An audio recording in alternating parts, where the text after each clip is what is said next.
Медики, сацыяльныя работнікі, супрацоўнікі пошты і банкаў дапамагаюць праваахоўнікам у прафілактыцы правапарушэнняў у адносінах пажылых людзей.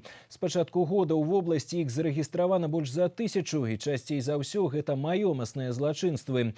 Найбольшая колькасць у Аршанскім, Полацкім, Глыбоцкім раёнах і Кастрычніцкім раёне горада Віцебска. Зараз праваахоўнікі якраз праводзяць комплекснае мерапрыемства «Увага, узрост». Нашаму карэспандэнту Вользе Шмаргун расказалі, якія схемы выбіраюць махляры і чаму іх ахвярамі становяцца менавіта пажылыя людзі.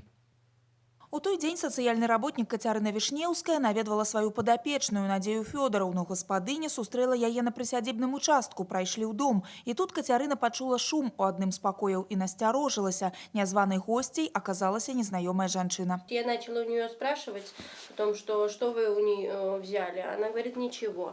Я говорю, показывайте сумку. Она отказалась показывать, я сама полезла. А потом я увидела, что у нее за спиной рука. Я говорю, а там что? Она ничего. Я выхватила руку, смотрю, там целая кипа денег. Злодзейка хутка рэцірвалася, і Кацярына не пабегла за ёй на вуліцу, засталася з пажылой жанчынай, якую вельмі напалохала ўся гэтая гісторыя.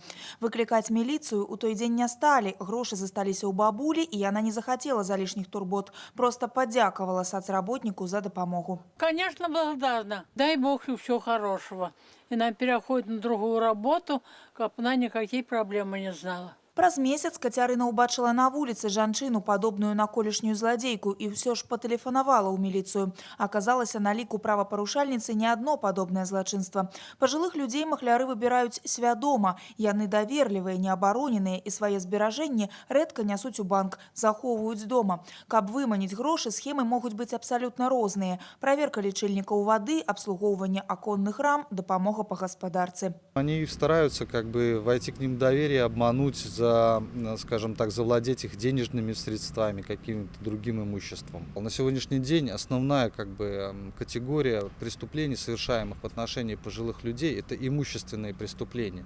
Их на сегодняшний день 78% от всех совершенных преступлений в отношении пожилых граждан. Удалось достичь некоторого незначительного снижения по сравнению с аналогичными периодами прошлого года, позапрошлого. У прафілактыцы правапарушэнняў супраць пажылых праваахоўнікам дапамагаюць медыкі, сацработнікі, супрацоўнікі пошты і банкаў. Яны засцерагаюць пенсіянераў, тлумачаць, як не стаць ахвярамі махляроў і захаваць уласную маёмасць у цэласці. А таксама нагадваюць дзецям лішні раз патэлефанаваць пажылым бацькам і засцерагчы іх ад падману. Вольга Шмаргун, Дмітрый Котаў, навіны, Віцебск.